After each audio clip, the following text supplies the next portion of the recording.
Salut à tous, ravi de vous retrouver, c'est vendredi, toutes les fins de semaine, nous sommes là pour évoquer l'actualité que nous allons parcourir tout au long de cette actu, la rédac et vous.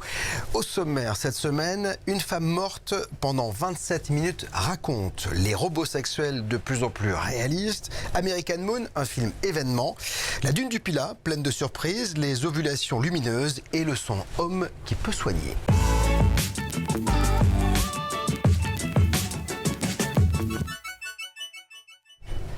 Comme à l'accoutumée, je suis entouré et notamment par le grand rédacteur en chef de cette maison, François Demier. Salut François. Salut Bob. Ça va bien? Bah bien, je bois.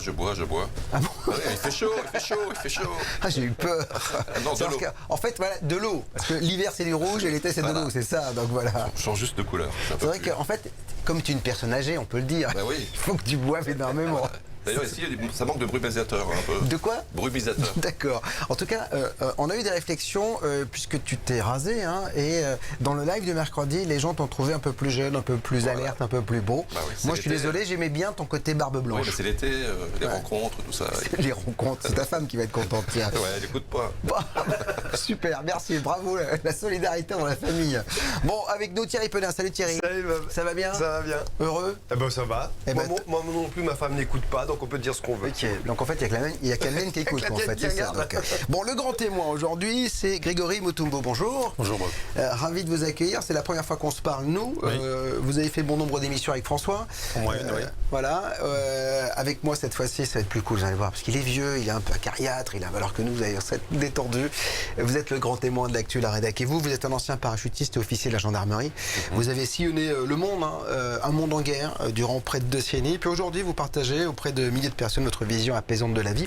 Rien ne vous prédestinait à aller sur le souffle de la grâce. Qu'est-ce qui a fait qu'à un moment donné, on est dans un carcan très rigide? Parce que l'armée, la gendarmerie, c'est des choses qui sont...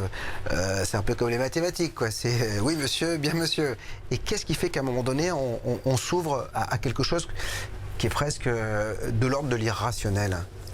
Parce que j'étais déjà, en tant qu'enfant, ouvert à cet irrationnel, et que lorsque je me suis posé la question de comment vivre cet irrationnel dans le monde, eh bien, mon inspiration a été d'aller justement dans le plus rationnel qui soit, pour le confronter, en fait.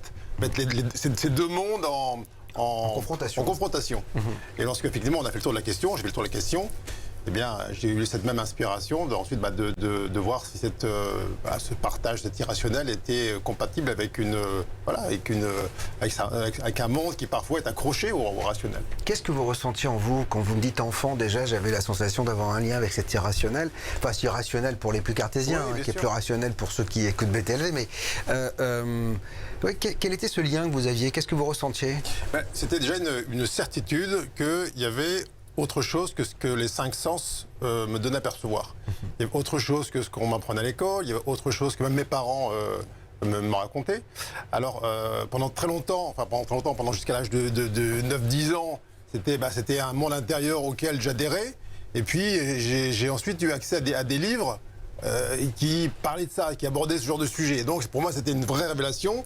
Et où je me suis dit, bien, je ne suis pas le seul à l'intérieur, évidemment, à sentir ça. Il y a d'autres qui en ont parlé, qui l'ont écrit, qui ont pu l'évoquer. Donc c'était un soulagement. Soulagement qui est quand même devenu votre métier aujourd'hui, puisque vous rencontrez beaucoup de gens, vous organisez des colloques, entre guillemets, donc voilà, où les gens viennent, et vous en avez fait un bouquin, puisque c'est ça, c'est en fait le souffle de la grâce, sans récit éclairé, par Grégory Mutombo. En fait, Grégory, c'était important pour vous que les gens témoignent de ce qu'ils ressentent? Oui, parce que ça c'est le 3e livre, dans le premier des livres que j'avais écrit, La Symphonie des âmes. Oui, parce qu'il y avait la Symphonie des âmes et le feu de l'esprit, c'est ça. Alors, moi, je raconte mes histoires, un peu parfois, qui peut paraître un peu extravagant, mais on me dit oui, c'est lui, c'est son histoire, ou alors ça peut arriver qu'à lui. Et dans tous effectivement, ces rencontres, ces conférences, ces séminaires, il y a plein de gens qui sont venus à moi me dire, moi, il m'est arrivé ça, et ainsi de suite. Et donc, je me suis dit, c'est trop dommage que tout ça reste là, dilué dans chacun. Et je trouve ça intéressant qu'on collecte ça, et puis qu'on en fasse un ouvrage qui montre que cette fameuse grâce, peu importe comment on l'appelle, eh bien, elle est accessible pour tout le monde, et que chacun sous réserve de s'y ouvrir, peut y avoir accès. C'est quoi la grâce? Qu'est-ce que vous appelez, parce que le souffle de la grâce, parce que on connaît la grâce dans le sport, on connaît l'état de grâce, on connaît la grâce de la beauté, mais c'est quoi la grâce pour vous? C'est un peu tout ça, c'est le moment parfait, le geste parfait, où c'est plus l'intellect. Zinedine Zidane, quoi. Voilà. C'est un Quand il peu fait la ça. roulette, quoi. En fait, c'est ça, il est en état C'est de un peu grâce, quoi. ça, c'est-à-dire que c'est une espèce de perfection là, dans l'action, dans le mouvement, dans la guérison, quelque chose qui transcende apparemment les lois humaines, qui n'était pas prévisible. C'est pas quelque chose qui est calculé, c'est même pas quelque chose qui est voulu. Ça se passe, ça se passe. Et après, quand on se retourne, on se dit bien, c'était la grâce, c'est la grâce qui agit. Ça vous est arrivé souvent d'être dans cet état de grâce?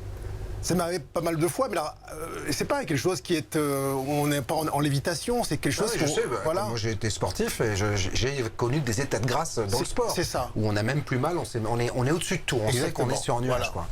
Donc oui, il y a de nombreuses prises, mais là, l'intérêt, c'était que ce soit les gens qui racontent, c'est-à-dire que ce ne soit pas moi qui raconte mon histoire. Ouais. Et l'idée, c'était que ça montre que dans toutes les situations, même les plus dramatiques, même les plus chaotiques, eh bien, il reste toujours ça.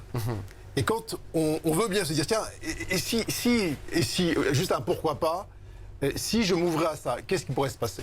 Qui sont les gens qui viennent vous voir? Parce que moi j'ai regardé, parce qu'on va diffuser tout à l'heure la bande-annonce d'un film que vous avez fait, Ce que nous sommes.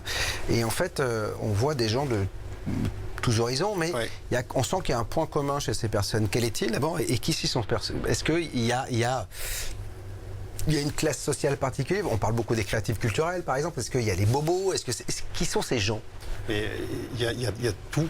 Ouais. J'ai des médecins, des enseignants, des informaticiens, des jeunes et des retraités, des architectes, des sportifs. Il y a toute la population s'y retrouve. Je ne peux pas dire qu'il y a une catégorie plus qu'une autre.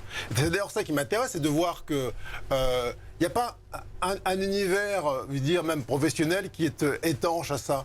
J'ai eu, on voit d'ailleurs les tours de la défense. Moi, j'ai même eu des traders de la défense. J'ai eu des juristes, plein de gens, des gens de partout. Et si on veut bien cesser d'enfermer les gens dans une catégorie, dire tiens, dans ce monde-là, mais j'ai eu des gens qui venaient de l'industrie pharmaceutique. Et pourquoi les gens viennent vous voir? Qu'est-ce qu'ils ressentent en vous, Grégory? Alors, dans ce qu'ils me disent, c'est qu'ils sentent que le chemin que j'ai emprunté pendant 20 ans donne une certaine forme de cohérence à la transmission. Et que si ce que je leur dis, là, je l'ai éprouvé, je l'ai mis en œuvre, c'est que quelque part ça peut marcher. Et en quoi vous épanouissez, vous, là-dedans? Parce que on voit les gens s'épanouir à votre contact, quand ils racontent, quand... voilà, j'ai vu des images qui sont assez touchantes, hein. Mais vous, qu'est-ce que ça vous apporte? Moi, ça m'apporte que c'est... Je veux dire, je veux pas d'autre place à occuper dans le monde. Donc je ne suis même pas en train de me poser la question. D'accord. Je ne suis même pas en train de me poser la question que ça m'apporte, c'est que j'ai pas de... Je ne peux pas faire autre chose que ce que je fais aujourd'hui.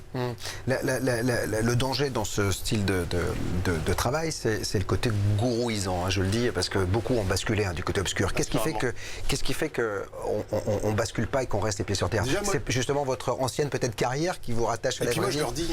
je leur dis, je veux que vous soyez libres tout de suite. Quand il y en a qui me disent, quand est-ce qu'on se revoit? Je dis, j'espère jamais. Je ne veux pas vous revoir. J'espère que ce que je vous ai dit aujourd'hui vous sera suffisant. Avant d'animer des séminaires collectifs, je faisais des séances individuelles. Et les gens étaient dans une forme de dépendance. Tiens, quand est-ce qu'on peut planifier un autre rendez-vous? Je dis non, on ne va pas planifier. Laisse d'abord vie, va mettre en pratique. Et des fois, je leur dis, quand ils viennent, des fois, je vois les mêmes têtes 5 fois d'affilée. Je lui dis, qu'est-ce que tu fais là encore?